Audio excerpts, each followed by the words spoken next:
This will be the third video we've done sitting here. We just knocking these out, killing the game. And this is the one I did not get to watch you do, so this will be interesting. And this is the one where Andrew would have thrown the towel in, and probably the second round already. Yeah. Let's go ahead and start, and we can talk about it. So you can explain what I had you do here. Yeah. So workout starts. 3, 2, 1. We are off. Andrew came to me with a workout. I was working out by myself tonight. The original workout idea was a 22 calorie bike erg, 88 weighted double unders using an RPM scout rope, and then a handstand walk over and back on the obstacle. And the obstacle isn't just ramp stairs, it's ramp parallel stairs, and the parallel is like galvanized steel pipes, which Russ Kerstetter, which is Olivia and Ellie's father, made for us, which works perfectly actually. Works great. You just have to weight the sides down. If you can tell, you can see a plate down there at the bottom. So that was the original workout. It was a 9-minute time cap. So essentially, Andrew gave me 1 minute per each. So if you look at the movements, a 22 calorie bike erg in a minute is doable, right? That's a heavy pace. I mean, that's pretty heavy pace. Yeah, not necessarily sustainable if you had to keep doing 22 calories every minute for an extended period, but it's sustainable if I get breaks every now and then from biking. Then 88 double unders is sustainable. That will take you about 50 seconds. And then the only part was he was trying to tax my system to see if I'm capable of getting over the obstacle, especially the parallel portion, when I'm tired. Right. Because he's good at just the other stuff. Like the stair ramp is no longer like... It's not even an issue. It's not an issue for us. So now, I'm very comfortable with him doing that at any point in a competition setting or whatever that, where he's tired or he has an elevated heart rate. So now let's up the game a little bit. And this came out, was it last year first came out? Last year they came out with the parallel bars. So we've been trying to slowly bring these in. And with the new implement that Russ made us, it's a lot easier to set up. So yeah, because we were originally using regular road parallels, which aren't connected, so they can kind of wobble. And this is all one piece of steel, which is actually very, very nice. Yeah. So the original workout was a 9-minute time cap for 3 rounds. And so he told me, he goes, hey, well, this is the workout I'm going to give you. My original thought was, how many rounds can you go on every 3 minutes until failure? Right. So I actually started this workout, to be honest, with the goal of, I'm just going to do 3 rounds per time. I may not be able to make it in 3 minutes. Yeah. And then when I made the first round with like 20 seconds, I failed this set of stairs. Oh, okay. With like 20 seconds, I just said, okay, well maybe I can do, strike every 3 minutes to see how far I can go. Because I think it's the first time I actually touched a stair right here. Oh.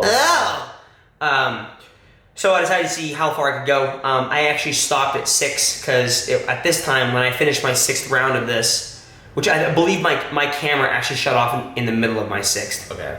But was the bike getting rougher and rougher, or was that? No, I was still under the time cap. The bike was fine. It was honestly, the double unders were okay. It was honestly the amount of sweat on my hands, and because the pads are fine. Like the pads for hands are wet are okay, but the steel is really slippery. Oh, when you. And so if you notice, I have towel and chalk. I had to keep toweling and chalking before I started either direction. Sure. And so that kept taking more time. So I stopped at 6 because one, I probably could have gone for a couple more rounds, but to be honest, it was 8 o'clock at night. Yeah, at that point we're pretty good. I wouldn't have had him if I was there. Probably go past 5 or 6 anyways. So. It'd been cool if you did that and you started maybe like 20, and maybe you did like 20 calories and 88 double unders and handstand walk, and the next round you did 21 and then 22. You kept the double unders the same, but like every kind of calorie. Like a death by with cows and see how far you can take it. That'd have been cool because the 22 calories was easy to do, and I think I'd get done at 55 or maybe. And that's stuff you guys that are on our program. Obviously, you're gonna start seeing more and more of that. Actually, tomorrow, like for example, we're gonna start pushing the boundaries of some EMOM stuff and some on the minute like aerobic stuff, because he's got to get better at like the rowing side of like calories and things like that, where he's got to push a little bit harder than maybe he wants to, and then learn how to stay in that a little bit further, so that we're not,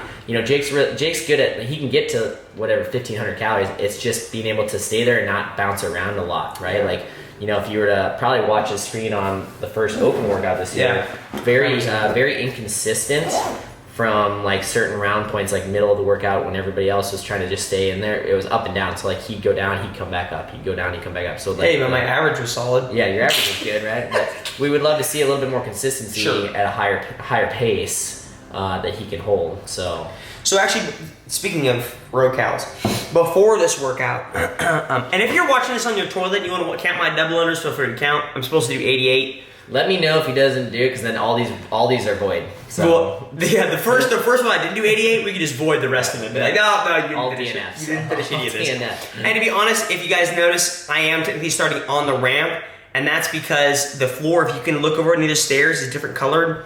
They cleaned the floors, and so the floors are wet. So I'm trying to start. I don't know how to start on the stairs. That's hard to do. So I'm starting on the floor for the stairs, but for the ramp, I'm starting on the implement because I don't want to get my hands wet as I walk up because the steel's wet. Yeah. But before this, like a couple minutes before, it's probably like 10 minutes before this, I had finished the rogue chipper. I think I failed almost every stair the first time. What? Yeah. Awesome. I made it. If not, I'll make sure to adjust the clock in such a way that I make it. We did the rogue, or I did the rogue. Well, technically, we did the rogue chipper before this. Andrew just didn't do this one, and so he's talking about rogue calories, and it's actually true because the rogue chipper starts off with 100 calorie row, and you did it in what? Mid 13. No, the calorie portion. Oh yeah, just over 4 something, like right around 4. So like 415. Yeah, it was. So like 415. It took me 5 minutes. Yeah, and that's because. At some point, in probably the first like minute, Andrew and I are probably at the similar calorie per hour rate, average, but then at some point I died off. Yeah. I can't consistently hold on to a good row pace. Right. Because it's just, I don't know, I hate running. So I'd rather ski or bike any day of the week, or run. Right. Or so we're working on that. We're gonna make that better for him so he can stay longer at that higher stuff and feel good about his power output on the rower and the bikes and the skis. So, but you're looking solid right now. But yeah, you're much better. You like the bike better. I love the bike. You can use your weight more. I feel like I feel comfortable on it. Honestly, the 22 calories was not hard at all. So that's pretty solid. So then for me, knowing that as his coach, I don't need to worry so much about his output on the bike as much. So that's why you see a lot more rowing and some skiing. He's actually a pretty good skier too, so I'm not super worried. The funny part is I posted 3 videos. Let's say we just knocked out 3 video commentaries, and we skied the first one. We biked. We haven't rowed in a single one. I know, that's because I couldn't film the Rogue qualifier because the floors were wet.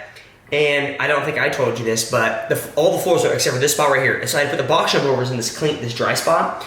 So my wall balls are over there, and my GHDs are over here, and my rower I actually put near the door. Yeah, and in order to keep my feet dry, because I wanted my feet dry for the box jump rovers, I literally put handstand push-up mats between each portion, so I had to jump between mats as I walked around the gym. That's great. That's great. So yeah, if we did this again, which I'm sure we'll do interval work again, he'll probably have me do interval work for this implement. Looking back, if you were here, you probably would have had me stop at the end of round 3. Yeah, depending on how you looked. If you didn't look tired yet, what I probably would have done was actually up it. Like I would have been, all right, let's do one more round at 24.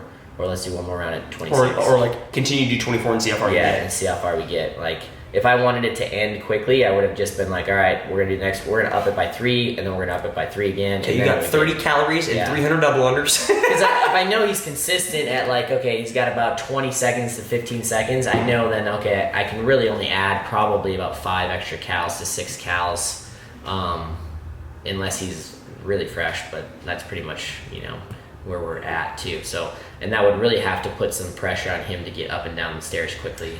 Yeah, because if you guys are watching this, you notice that I'm resting before my stairs because I failed my first 2 rounds. Yeah. So I'm making sure that I feel decent before I start because I don't want to fail. Right. And we've done, obviously now we're using the parallettes, so we've done plenty of stuff with just the stair and ramp, like with high heart rate, and that's not an issue. So now it's a lot different when you add in something like that too. So we're getting better. I want to clarify, I did Murph this morning. True. Also. And a really nasty leg triplet. So my legs are on fire. Some of you guys are dealing with that this week already. My wife's actually currently complaining because she can't straighten her arms from Murph. I think somebody posted a picture of like some guy like crying, and it was like, I did Murph the leg thing, and then I had to push a sled a half mile. I can't feel anything. It's awful. So awful. Alright, so we're on the 4th round.